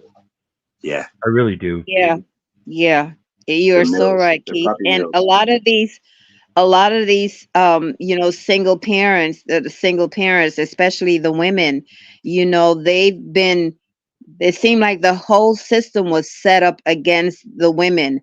And so and if you have to really see yourself for who you are in your own mind's eyes. That's why it seems like we're going through the separation, the wheat from the chaff. And that when we have the news, and the great news is the N, the W, the E, and the S, or the N, the E, W, S. It's all north, east, south, and west. And that's why the polarities, and we're going into the new paradigm, the new age of Aquarius, because that's what they were preparing us for in the years of the 60s and the 70s. There have been things building up to this. I was going to say the whole love thing is a fifth dimension, or a fifth vibrational pattern. You know what I mean? It's yeah, absolutely. Boy, this is really resonating. And I kind of wonder, I've noticed in the social media setups, in my real life, I don't find too many people that have any kind of real intelligence. But on the Correct. social media stuff, I found a lot of people that are highly intelligent. And Well, I some kind of of us wonder. realize that the internet's not just for porn. You know what I mean? Well, no, Well, no, I kind of wonder if some of the people in the early 60s and stuff, when they were doing all those heavy dose drug experiments with PCP and LSD and all that, if that didn't have some kind of effect on the biology and genetics of some of us that came out of that. You know, Gen X marks the spot, you know. Right. X might be the spot in time that, you know, like you said, age of Aquarius, and finally things are going to turn around and the people are going to start prospering. You know, all this kind of information is coming out and kind of seems to be coalescing to me. While everybody seems to think that the world is falling apart, I see a lot of it actually coalescing. There's something attracting minds like this into groups. Absolutely. Going back to what she'd said about studying alone earlier, you know, Bukowski had said things about solidarity and solitude being a gift from the gods. I think, to be precise, but you know, I get what you're saying. There is something kind of bringing these. I don't want to say like the cream rising to the top, but there's something bringing us together. Certainly. Absolutely. And Gift of God, I want to thank you for your comment, because you're right. It's not really all that hard, guys. It's all about tax ownership, control, or it's all about tax ownership, control, rights, knowledge, and know-how. And I'll say this: when I first got out of prison, I explained earlier, I worked for like 6 months in a packing plant, started my own sales and marketing, and in that, the contracts that I made on the private side while working with all these people, bankers and lawyers and associations in the towns that I did shows in. Most of all, I did most of it over in Nebraska, in Norfolk, Nebraska. But I did move around and start up a couple other offices for other guys. But basics of it is that when I did my contracts, I would do like sporting events or something like that. And I would sell tickets to the events, and I would sell ad space in a monthly magazine. And so in the sales part of the agreement, there was 10% that I would set aside. And whoever the other party was that I was contracting with for the event, I let them choose their local community charity. Remember, we spoke about charity earlier? This is what tax is all about. Tax originally comes from the term tithe, which means gift. So if in your contract you place a gift to a local charity of 10% of the income that you raise from the tickets and all that, guess what? IRS can't get involved. It's a private contract. You're paying taxes on the private side. It's in your contract. Is the 10% biblical? Does that tie back to the story about the guy who didn't tithe correctly and was struck by lightning or something in the field? Yeah. Yep. And it also goes to the parable of the talents, the knowledge and the know-how. The knowledge and the know-how. If you don't know how to contract, guess what? You're going to get screwed. It's the same thing as having a talent. It's the same thing as having a talent and hiding it. You've been taught to be Babylized. You graduated high school. You thought that's all you needed to know, so you didn't learn anymore. You hid your talent. You've got such a great talent to continuously grow in knowledge, and you give that up at 18. And that's why it becomes so hard now that we're 50 years old, because we lost 30 fucking years when we could have been learning a little bit at a time over that 30-year period. Plus the public education, if we went back to teaching our own children as we got older and wiser, we would teach our children, no matter what the age, as much as we could teach them, so that even when they became an adult and had a good comprehension, when we learn new things and we're 50 years old and our son is 30, we can still teach him that new thing and he'll catch it right away. It's not going to take a matter of time. So the passage of knowledge amongst adults that have a good comprehension is almost immediate. Whereas the teaching of a child is going to take about 18 years in that 18 years, you send them off to a fucking public education system. That's just stupid. It's just stupid. You know, Keith, as you say that, I was thinking, because, you know, sometimes they say words, you know, words hurt, you know, depending on how it's used. And so, and sometimes you hear, and just like in your post you did the other day when you had something about the bitch something, and I thought about it, and I didn't see it as anything, a connotation of negativity. What I saw is the B being the brilliance, the I being the intelligent, the T being the talent, the C being the charitable, and the H being honorable when you walk in this light. And that's how it is. The bitch in you. Wow. It's got to be Wow. in you first. Nice. That's an awesome way to express it, because I'm the only one I'll be a bitch to. Like measure, say measure. All right. Well, we've certainly had a Nice. good night tonight. I appreciate everybody coming up. But as you know, I don't like to make them too long because people get bored with them quick. So I like to keep them Right. usually about an hour or so, but 2 hours I don't mind so much when I've got a panel. And hopefully one of these days I can start doing some longer panels on deeper topics. You know, if we want to get into the toroids and the Santonized stuff, we can do that kind of stuff.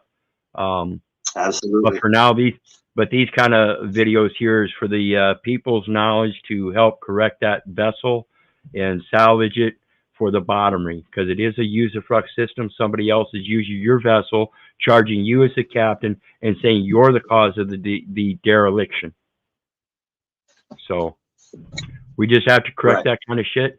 And again, I'm telling you, the scripture teaches us how to do that.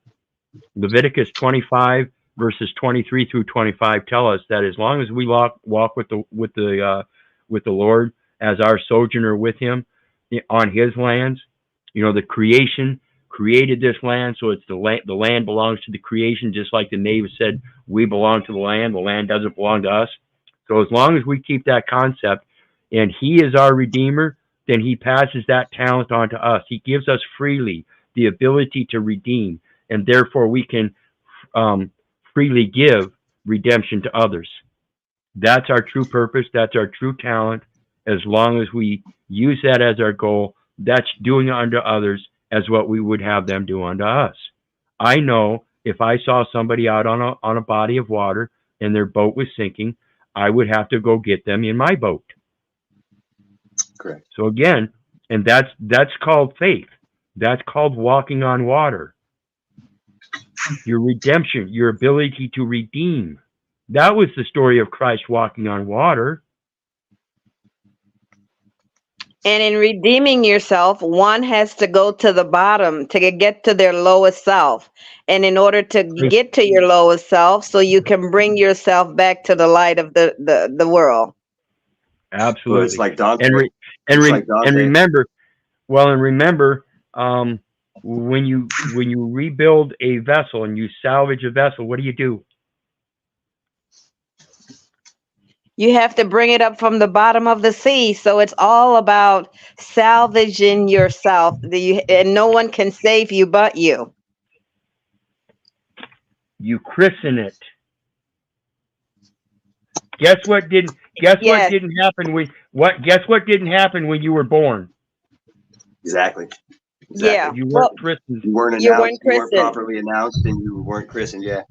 Exactly, because you know at one time that was the whole premise. When a child came into the world, you were getting to prepare to go through its christening, and nowadays that practice it has ceased. It no longer. So that's like you salvaging yourself. You have to rechristen yourself to the new world and the new you, because we're already born again just by the walk in which we walk. We have to know who we are within ourselves, within our hearts, and you can't lie to yourself. Nope. Well, people can, and they do, but yeah, they're quite good at it. Dante's Inferno. Yeah, that's a good example. You know, you gotta go through the different levels. Down is out. Right. Yep. Yeah, that's Yes, why we Lenny. have the two brains. That's why we have the two brains. We have the cerebellum in the back, and then we have the two on top, was the two hemispheres, the right and the left hemisphere, and then you have that bridge, and that's the crossing that we have. We have to be able to cross that bridge because we have to know who we are and not lying to yourself. Then you're being earnest with yourself, and that's the only way to be. I yield. Yeah, and I I want wish to you thank wouldn't. Lenny I Malley. could listen to you talk for hours, ma'am. It's been a pleasure. It's been a pleasure meeting you. And I want to thank Lenny Malley. Yes, instead of taking God out of everything, put God first, back in everything. Absolutely. One nation under That's God, the true indivisible. gospel. Yep. We are supposed to be, again, if we want to recognize the nation, we can build the nation, but we're supposed to recognize it as a corporation, not as a patronymical society, for there is one Father which art in heaven. That's the problem. We've been taught and indoctrinated into a capitalist system to believe that that corporation is a nation and that we owe a debt to that nation. And we don't have any consent about it. And that's false. False, false, false. So anyway, that brings us to the conclusion of tonight. Again, I'm not going to take it any longer than that. I do appreciate everybody for coming up on panel. Thanks to John. He was up earlier. We've got I-Man, Hard Hat, and Bleak Narratives. And I want to invite everybody back. I love having people up on panel. Like I said, I-Man, I appreciate the Go Bail thing. I need those kind of things because I don't know it all. But the more I'm able to absorb, I'm telling you, I got a fucking sponge for brain, guys. Give it to me, and I will help you sort it out. I have, this is more than a terabyte. It's more than 10 terabytes. I guarantee you, this is one of the greatest computers on earth. And if you learn how to use yours, it's just the same. So think about it. You are appreciated, Keith. And like I said, the first time I think I ran into you, and I know everything in my life has not been haphazard.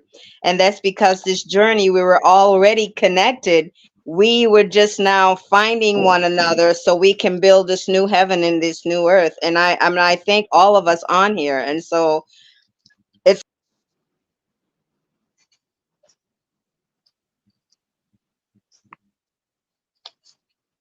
Okay, she's back. We lost you there, girl. I said it's only us, just like the United States is. It's only us, and we have to unite in the, like you said, the United States, so we come together for the crossing over of this new fifth dimension. Because we're not the only one in the world. There are other beings that's going to be revealed to us, and we have to be like-minded, and that's why they're here to help us along in this new heaven and this new earth. Yep, absolutely, absolutely. And Lenny, if you've got a channel, please let us know. We'd like to keep up on you. If you're one of those ones exposing the government and doing videos, we'd like to certainly keep you in our midst. In the meantime, thy kingdom come, thy will be done on earth as it is in heaven. Hallowed be thy name. Remember, our Father is the only Father. There is no patronymical father as a nation. It's a corporation, and you have to learn how to negotiate it.